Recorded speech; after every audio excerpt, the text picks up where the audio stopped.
This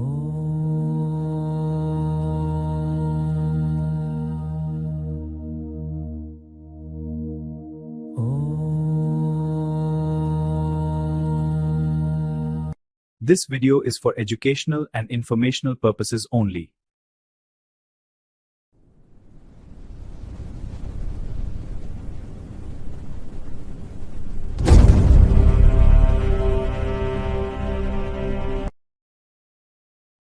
नमस्कार, मैं स्वामी सच्चिदानंद गिरी।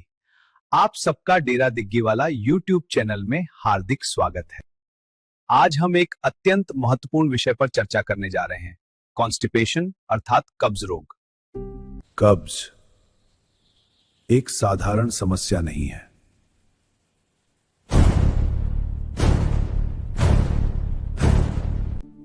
मलावरोधः सर्वरोगाणां मूलम।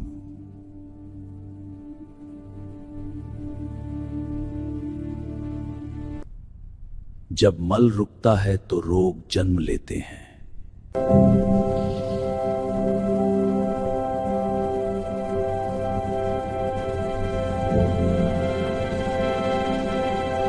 जब शरीर से मल रुकना चालू हो जाता है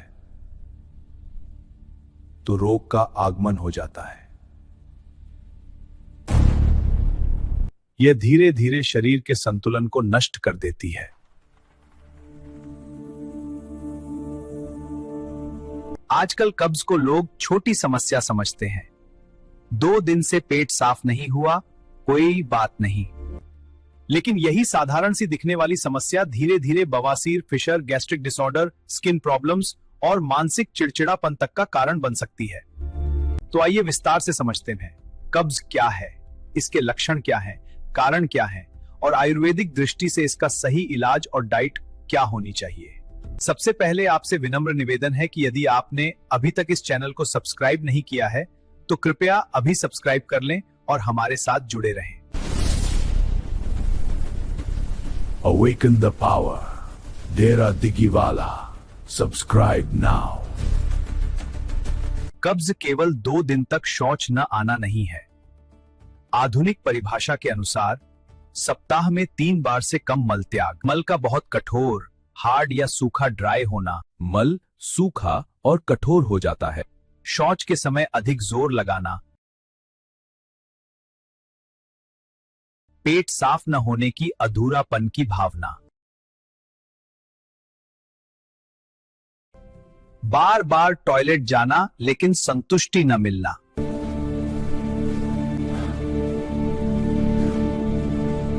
लेकिन आयुर्वेदिक दृष्टिकोण से कब्ज मुख्यतः वात दोष वृद्धि का परिणाम है। वात का गुण है रूक्ष, शीत, चल अर्थात गतिशील होता है। जब शरीर में अत्यधिक रूक्षता बढ़ती है तो मल भी शुष्क और कठोर हो जाता है। साथ में दिखने वाले जो जो लक्षण दिखाई देता है, जैसे पेट फूलना,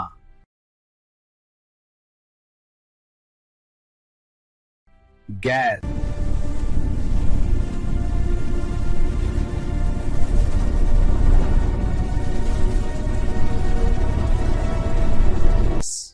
मुंह से बदबू, सिरदर्द, त्वचा पर दाने, चिड़चिड़ापन, नींद की कमी हो जाना, यह सब लक्षण दिखाई देता है।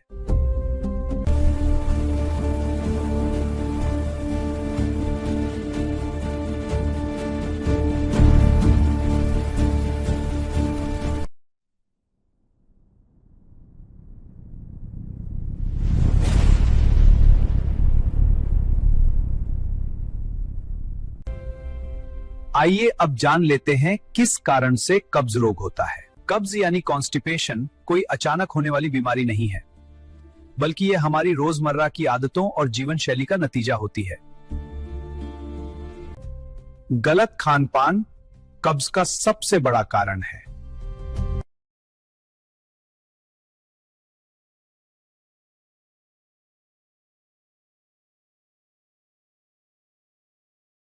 आजकल लोग जल्दी जल्दी में जंक फूड, तला भुना खाना, मैदा से बनी चीजें, पैकेट वाला खाना और बहुत ज्यादा चाय कॉफी लेने लगे हैं।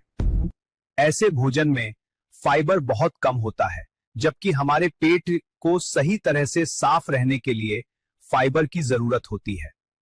जब हम फल, हरी सब्जियां, सलाद और साबुत अनाज कम खाते हैं तो आंतों में मल सूखने लगता है और धीरे धीरे कब्ज बनने लगती है। दूसरा बड़ा कारण है पानी कम पीना। शरीर में पर्याप्त पानी न होने से मल सख्त हो जाता है और उसे बाहर निकलने में कठिनाई होती है। जब शारीरिक श्रम का अभाव हो जाता है तो आंतों की गति भी धीमी हो जाती है और मल आगे बढ़ने में दिक्कत होती है। स्वस्थ स्थिति में आंतों की गति मल को सहज आगे बढ़ाती है।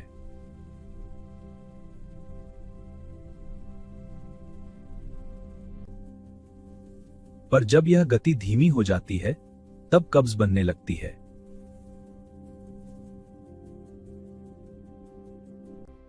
इसके अलावा तनाव और चिंता भी कब्ज का बड़ा कारण बन सकते हैं।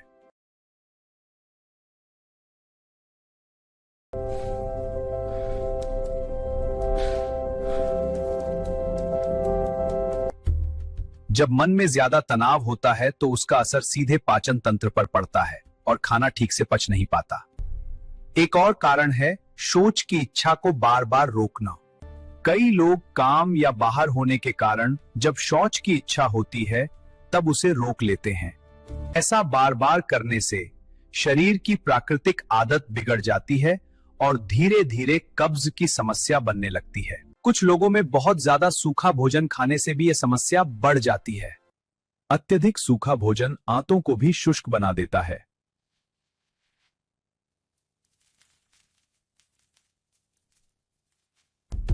जैसे बिना घी तेल की रोटी, ज्यादा नमकीन स्नैक्स या बहुत ज्यादा फास्ट फूड। इसके अलावा अनियमित दिनचर्या भी एक कारण है, जैसे देर रात तक जागना, सुबह देर से उठना, भोजन का समय तय न होना आदि।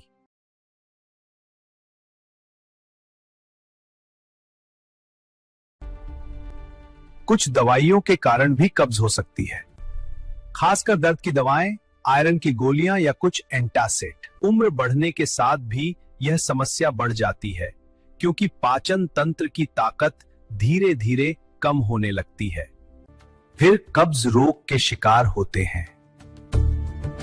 इसलिए कब्ज को केवल पेट की छोटी समस्या समझकर नजरअंदाज नहीं करना चाहिए, बल्कि इसके पीछे के कारणों को समझकर अपनी दिनचर्या, भोजन और जीवन शैली को संतुलित करना बहुत जरूरी होता है।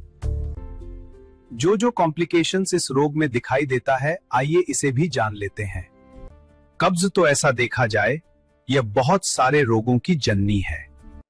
लंबे समय तक कब्ज रहने से बवासीर हो सकती है,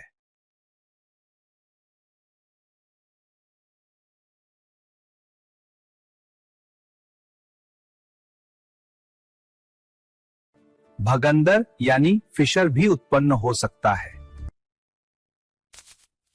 गुदाविदर यानी फिशर भी उत्पन्न हो सकता है। कभी कभी विभिन्न अंगों से रक्तस्राव भी होने लगता है। कभी कभी रक्तस्राव भी दिखाई देता है। इसके अलावा चमड़ी का रोग, गैस, चक्कर आना, भूख का अभाव हो जाना, थकान, ऐसे बहुत सारे बीमारी भी हो सकता है। शरीर में थकान और ऊर्जा की कमी।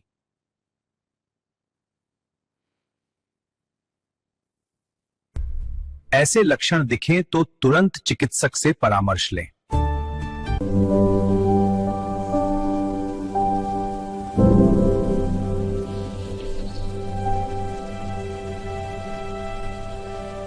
अगर आप कब्ज से परेशान हैं तो घबराइए मत। आज मैं आपको एक सरल और प्राकृतिक चिकित्सा विधि बताने जा रहा हूं, जिसे मैं अपने कई मरीजों पर अपनाता हूं। हर व्यक्ति का शरीर अलग होता है, इसलिए अनुभव भी अलग हो सकता है, लेकिन यह तरीका बहुत लोगों को लाभ देता है। सबसे पहले आपको 7 दिनों का एक विशेष डाइट प्लान अपनाना होगा। यह 7 दिन आपके पाचन तंत्र को आराम देने के लिए हैं। इन 7 दिनों तक रोटी, चावल, दाल, बिस्किट और भारी भोजन पूरी तरह बंद कर दीजिए।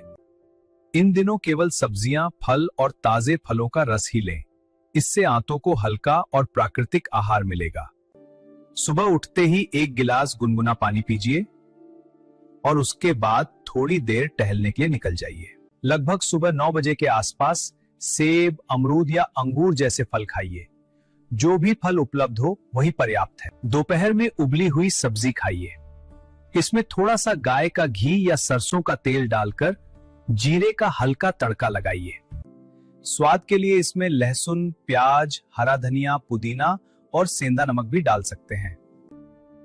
अगर आपको एसिडिटी की समस्या नहीं है, सब्जी थोड़ी ठंडी होने पर उसमें थोड़ा सा नींबू का रस भी मिला सकते हैं। इसके बाद एक छोटी चुटकी मीठा सोडा डालकर सेवन करें। इससे पाचन और हल्का हो जाता है। ध्यान रखें, जितनी भूख हो उतना ही खाएं। कभी भी भूख से ज्यादा भोजन नहीं करना चाहिए। शाम 4 बजे के आसपास गन्ने का रस या संतरे का रस लेना बहुत लाभदायक होता है, लेकिन जिन लोगों को डायबिटीज है उन्हें गन्ने का रस नहीं लेना चाहिए। हो सके तो गाजर का रस लें। रात को 8 से 9 बजे के बीच ताजी सब्जी बनाकर हल्का भोजन करें। दिन भर प्यास के अनुसार पानी पीते रहें। शरीर को पर्याप्त जल मिलना बहुत जरूरी है। इस पूरी प्रक्रिया को लगातार 7 दिन तक अपनाइए। इससे आंतों की सफाई शुरू हो जाती है। जब पेट साफ होने लगे तब धीरे धीरे अपने भोजन में रोटी, चावल और दाल को थोड़ा थोड़ा शामिल करना शुरू करें। लेकिन याद रखें, हमेशा भूख से कम ही खाएं और भोजन में गाय का शुद्ध घी जरूर शामिल करें। बिस्किट, नमकीन, कोल्ड ड्रिंक, चीनी और तली हुई चीजें जैसे पूड़ी, पराठा और समोसा जितना हो सके छोड़ दें। प्राकृतिक भोजन और नियमित श्रम ही स्थायी स्वास्थ्य देता है। इस प्रकार 7 दिन तक डाइट प्लान से आपका पुराना से पुराना कब्ज की बीमारी दूर हो जाएगी। कोई दवाई की जरूरत नहीं पड़ेगी। समझ में आ गया ना? दवाई केवल उन लोगों के लिए होती है जो बहुत कमजोर हैं या चलने फिरने में असमर्थ हैं। अब आगे मैं आपको कुछ शास्त्रीय आयुर्वेदिक चूर्णों के बारे में बताता हूं। इनमें से जो प्रमुख चूर्ण है वह त्रिफला चूर्ण, पंचसकार चूर्ण, स्वादिष्ट विरेचन चूर्ण। आयुर्वेद के शास्त्रों में कब्ज के लिए कई प्रकार के चूर्णों का वर्णन मिलता है, लेकिन आज हम इनमें से 3 मुख्य चूर्णों के बारे में चर्चा करेंगे। इन चूर्णों को घर पर कैसे तैयार किया जाए, इसकी पूरी विधि मैं आपको क्रम से बताता चलूंगा। त्रिफला चूर्ण, यह सबको पता है, इसकी बारे में ज्यादा बताने की जरूरत नहीं है। हरड़, बहेरा और आंवला का छिलका संभाग लेकर महीन चूर्ण बनाकर सुरक्षित रखें। इसी चूर्ण को 1 चम्मच लेकर उसमें 5 से 10 बूंद शुद्ध एरंड का तेल मिलाकर रात को सोते समय गुनगुना जल के साथ सेवन करें। सुबह पेट साफ हो जाएगी। एरंड का तेल किसी अच्छे फार्मेसी का ले। आइए पंचसकार चूर्ण के बारे में जान लेते हैं। इसकी बनाने की विधि जान ले। पंचसकार चूर्ण 5 औषधियों से तैयार किया जाता है। सनाई की सूखी पत्ती, सौंफ, सौंठ, शिवा यानी हरड़ का छिलका और सेंधा नमक, इन सभी को 100-100 ग्राम की मात्रा में लिया जाता है। अब इन सभी द्रव्यों को साफ करके एक साथ अच्छी तरह पीस लिया जाता है ताकि इनका महीन और समान चूर्ण तैयार हो जाए। छानने के बाद यह महीन और शुद्ध पंचसकार चूर्ण बनकर तैयार हो जाता है। यह कब्ज और पाचन समस्याओं के लिए एक उपयोगी आयुर्वेदिक औषधि है।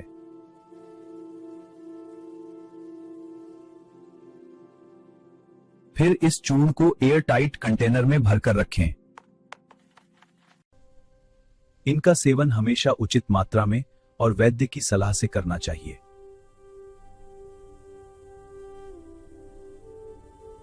पंचसकार चूर्ण को रात के सोते समय आधा चम्मच से 1 चम्मच लेकर गुनगुने पानी के साथ सेवन करें। इसे सुबह 1 या 2 दस्त खुलकर आएगा। ज्यादा दस्त होने लगे तो मात्रा घटा दीजिए। बालक को मात्रा आधा कर दीजिए। इसी पंचसकार चूर्ण को फार्मेसी वाले अलग अलग नाम देकर बेचते हैं। कोई सनाए का पत्ती की मात्रा बढ़ा देते हैं तो कोई इसमें काला दाना मिला देते हैं, लेकिन मूल फार्मूला यही है। जिसको पंचसकार चूर्ण खाने में रुचि नहीं लगती, स्वाद उनको अच्छा नहीं लगता, उनके लिए एक स्वादिष्ट विरेचन चूर्ण का फार्मूला बता रहा हूं। यह बाजार में इसी नाम से भी बना बनाया मिल जाता है।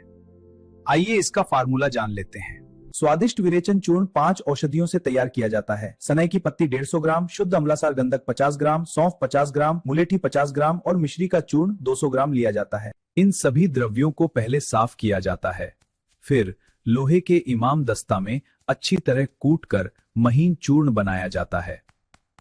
कूटने के बाद इस चूर्ण को छलनी से छान लिया जाता है और इस प्रकार स्वादिष्ट विरेचन चूर्ण तैयार हो जाता है। ये चूर्ण को आप किसी एयरटाइट कंटेनर में भरकर रख दें। ये तीनों चूर्ण का फार्मूला मैं डिस्क्रिप्शन में ऐड कर दूंगा। अब इस चूर्ण का सेवन विधि जान लीजिए। आधा से 1 चम्मच रात को सोते समय गुनगुने पानी या दूध के साथ ले सकते हैं। बालक को आधा मात्रा। जब भी ज्यादा दस्त लगे तो मात्रा कम कर दीजिए, परंतु औषधि का सेवन चिकित्सकीय सलाह से करें। अगर बच्चों को कब्ज की समस्या रहती है तो एक सरल घरेलू नुस्खा अपनाइए।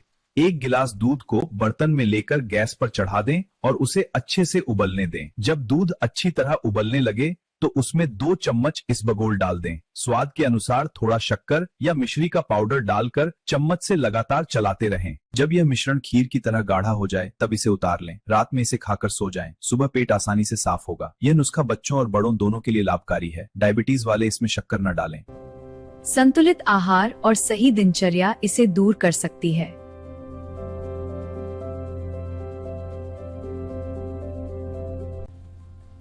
और प्रतिदिन तेज चाल से चलना।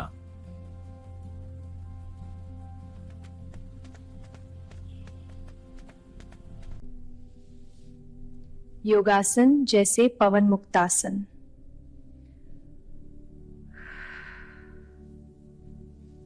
आज के लिए बस इतना ही। अगले समय हम अल्सरेटिव कोलाइटिस के विषय में चर्चा करेंगे। तब तक के लिए इजाजत दीजिए। नमस्कार। याद रखिए, रोज का साफ पेट आधा स्वास्थ्य है।